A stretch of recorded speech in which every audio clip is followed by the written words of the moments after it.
In this video, I want to tell you how we created 3 scenes really quick, basically in 24 hours, because we had to, because Halloween was around the corner. And my client hit me up and said, hey, we need to film this. And this is our only available day, which was 2 days prior to Halloween. Can we make this happen? I said, sure. Do we have a script?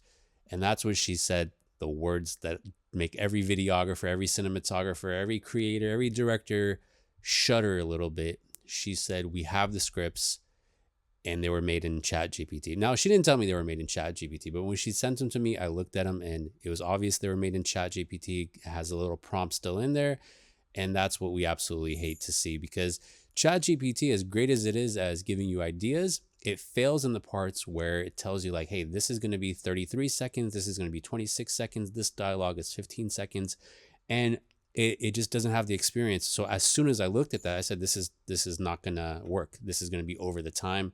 And I can give you some suggestions, which she said, give us some suggestions. And that was great.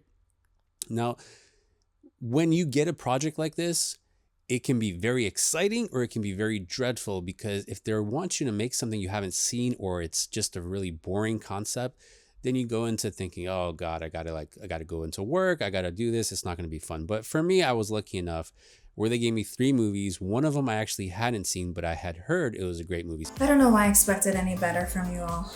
What are you all, just too busy rearranging serums in alphabetical order out there? Oh, she's in Coach combat mode. That's all. So the first scene that they sent me, which was several scenes, was from the movie The Devil Wears Prada. It's an older film. When I hold these DVDs, these aren't actually DVDs and these aren't actually from Blockbuster. These are just props. But the first one was Devil Wears Prada, and they had several scenes with the characters coming in, and I had never seen the film.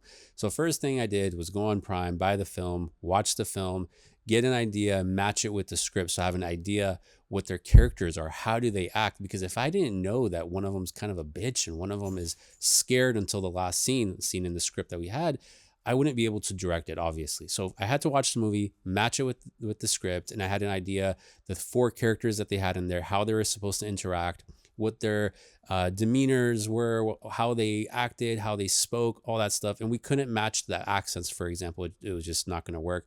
But when we got there, they kind of had gone through the script, but it was the makeup and the props, the wigs that they wore, that kind of made them be more into it.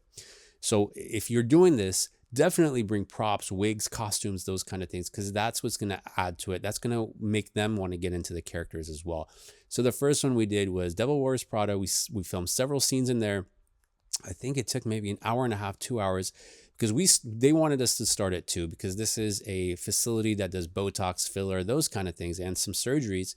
So they had patients until 2 p.m. So when we showed up at 2 p.m., we had to unload, set everything up. It took about till 2:45, and we started about 3, went till I think about 4:30 with shooting this. Obviously several takes because they hadn't memorized it. I have a special technique where I'm sure a lot of people do this, where we film different angles so that they don't have to memorize the script. So I just say the line, they say it back to me. I say the line, they say it back to me. If they know it, they go back and forth. If they mess up, we just start it over.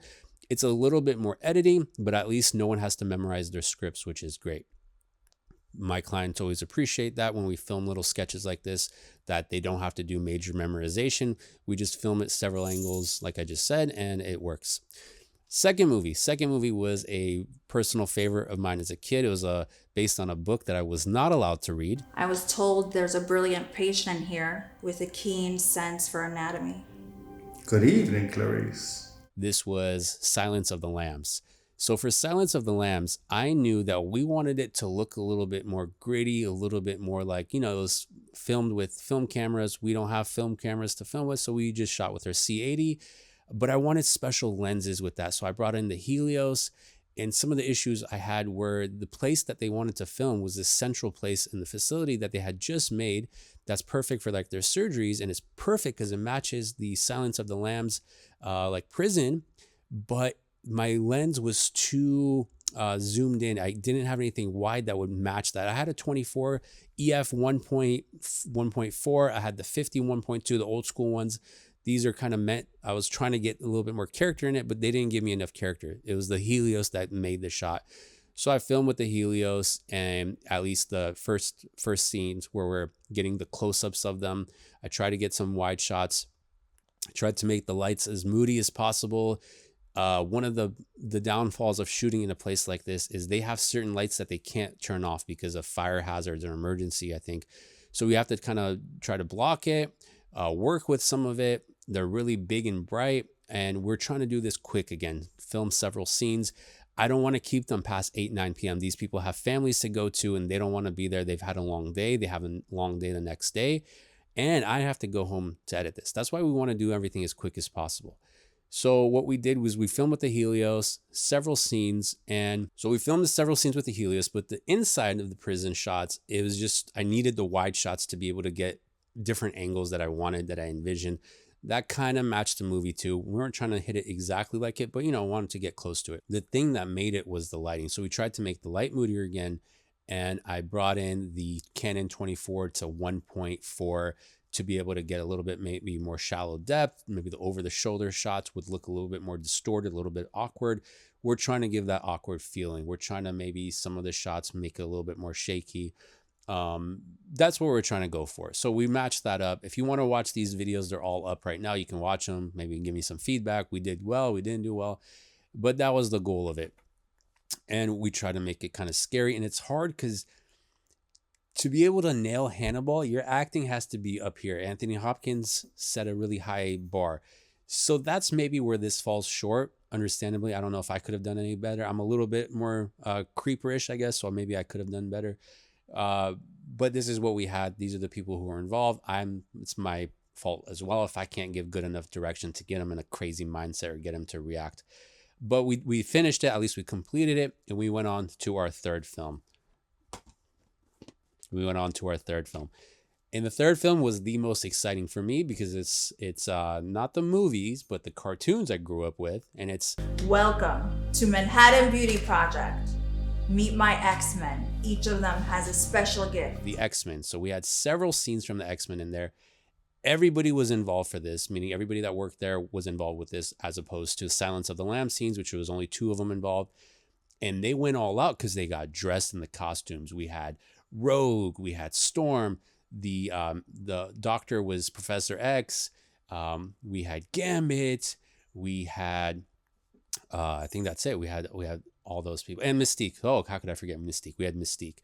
Now, my suggestion to the Doctor, she's the owner, she's the boss, was be Magneto, because Magneto is going to be more fun. You can play around with it more. And from someone's perspective who maybe wasn't too invested in X-Men, she said she has to be a good guy because she's trying to set a positive example. Video's supposed to be positive. And I wanted to give pushback that Magneto is a good guy. Magneto, is based on Malcolm X, right? And Mystique technically is a bad guy. And I think Rogue joins the bad guys for a while, right? And it doesn't make sense if they're all there, but okay, whatever. We'll do Professor X. And she killed Professor X. She got a little wheelchair that she would move in. Hopefully it doesn't offend anyone because, well, actually we're past that stage of everybody getting offended by stuff, right? You can do whatever you want. So she was in the wheelchair, and we had several scenes that we had to shoot, and it was getting late, right? It was like 7 p.m.-ish, 6:30 p.m.-ish. People spent a lot of time getting in their costumes. And how we filmed this was I tried to get a wide shot, and it was just coming out really funny. Not because of anything we're doing. It's just she's rolling in the wheelchair. She's not usually in a wheelchair. And there's like sounds being made. So it was really funny getting this. We got a lot of bloopers from this. But then I tried to get the individual shots. And I'm picturing kind of ChatGPT says, grade it in this tone. I'm like, no, we're not doing that. X-Men should be more colorful. We're not going for that James Gunn Superman look where everything's desaturated. We're trying to make this vibrant. We're trying to make this cinematic, but we're also trying to make this fun. So what kind of effects can I add in? Gambit's was easy. I took my R6 Mark II, put the card underneath it, did a little flyby in between shots. Storm, I knew we can try to make the lightning come in from Premiere or After. Storm, I knew we can make the lightning come in from Premiere or After Effects. Rogue, I wanted her to lift something heavy. We just didn't get to it. And then Professor X, we're just going to have her do that. Mystique, I wanted her to shapeshift, but again, we didn't have time to do that. They wanted to wrap up, so I did that in post where I used the Mystique shapeshifting sound, and she just changed color like a chameleon. Best I can do. The challenge was after we filmed this, we got all our scenes. Everybody was happy to wrap up. It was like 8:30ish, 9ish. So we filmed all scenes for 3 different movies in 6 hours. I was supposed to have edits for all of them ready the next day so that they can start posting this. So they can have reels ready for Halloween, all that stuff. So I went and got In and Out. We're in SoCal, got In and Out, went home, and I just started editing this right away, getting the good shots, putting it together so that I had 3 edits for them and 3 reels for them by like noon the next day. So I kind of pulled an all-nighter, had those ready, sent them to them by noon. They were posting in the afternoon, followed by the next day, which I had longer cuts ready for like a long cut for YouTube, all that stuff. And they posted most of them. I think they posted 6 videos, and it was a success. People were watching it. People loved it. People were asking for more. This is the content you want to create. You want to create fun stuff. If you're having fun doing it, people are going to have fun watching it. If you're creating something boring, obviously people are going to be bored to death watching it. So I had fun shooting this. I know they had fun creating this because I could see the excitement on their face. I can see them laughing. I can see everybody how invested they were into it. And I know based on the comments, based on people going in that they told me went in and they told me like, hey, we just saw your Halloween videos. I was like, great, success, but we want to post these again. Don't just post them, forget about them. We want to post them again, even if you feel like you've already seen these, post them again, because not everyone will have seen these. People that go on your Instagram or TikTok won't see this in 3 months. Repost it. And then when X-Men 97, the next seasons come out, post it again. When Avengers comes out, post it again, because these are going to hit when it's that time. So if you're looking for ideas, try to create fun ideas based on the holidays. If you have Thanksgiving coming up, if you have Christmas, New Year's, so that you can post these during that time. Give yourself a few days so your editor has time to edit these, post it, and then you can have content for the rest of the year because you can post it in between shots. Just because it's Christmas doesn't mean it can only be posted in Christmas. You can come up with creative titles and text to post this maybe in March, in June, July, all that good stuff.